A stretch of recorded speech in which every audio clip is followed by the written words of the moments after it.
सत्य सनातन धर्म की जय।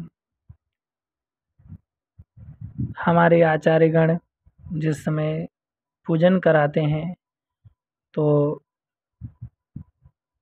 आसन पवित्र करण इत्यादि पवित्री धारण और शिखा बंधन का भी मंत्र आता है। शिखा बांधने का संकेत करते हैं। तो आइए जानते हैं सनातन हिंदू धर्म में शिखा रखने का क्या महत्व है, उसमें गांठ लगाने की परंपरा क्यों है, इस विषय पर हम चर्चा करेंगे। हिंदू संस्कृति में धार्मिक अनुष्ठानों के समय शिखा चोटी बांध कर रखना चाहिए। इससे गांठ लगाने से मस्तिष्क में संकलित ऊर्जा की तरंगें बाहर नहीं निकल पाती।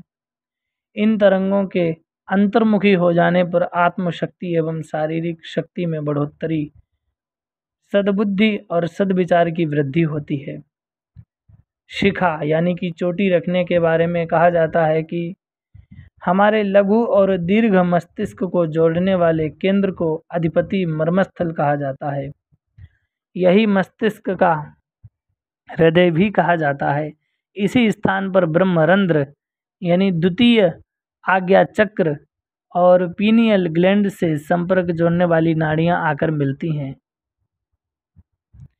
इस केंद्रीय स्थान पर स्थित बालों के भंवर की जड़ें चेतना केंद्रों तक चली जाती हैं। यही कारण है कि इस स्थान पर स्थित बाल अत्यंत संवेदनशील होते हैं। ये ब्रह्मांड की ऊर्जा को आकर्षित भी करते हैं और आंतरिक ऊर्जा को अधिक होने पर उत्सर्जित भी करते हैं।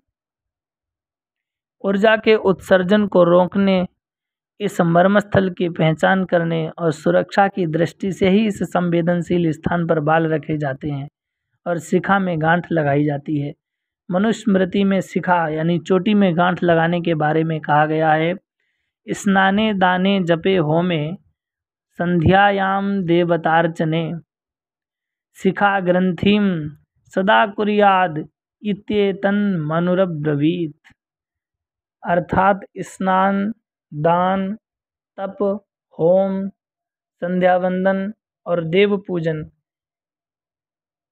इन सभी कार्यों के समय शिखा में ग्रंथि अवश्य लगा लेनी चाहिए। महर्षि कात्यायन ने भी कात्यायन स्मृति में शिखा चोटी के महत्व पर प्रकाश डालते हुए कहा है, सदोपवीतना भाव्यम सदा बद्ध शिखेन च विशिखो विपवीतश्च यत् करोति न तत्कृतम्। अर्थात अपनी शिखा में गांठ लगाए बिना जो भी यज्ञ, दान, तप और व्रत आदि शुभ कार्य किए जाते हैं वे फलीभूत नहीं होते। महर्षि वेदव्यास के अनुसार शिखा बंधन रहित कर्म भले ही वे सदकर्म हों लेकिन आसुरी श्रेणी के कर्म कहलाते हैं। बिना यच्छिख्या कर्म बिना यज्ञोपवीतकम राक्षसम तद्धिविज्ञेयम समस्ता निष्फला क्रियाः। शिखा के बिना, यज्ञोपवीत के बिना समस्ता निष्फला क्रियाः, सारी क्रियाएं हमारी निष्फल हो जाती हैं और वो सारी क्रियाएं आसुरी श्रेणी में गिनी जाती हैं। इसलिए शिखा रखने का, उसमें गांठ लगाने की परंपरा है। हर हर महादेव।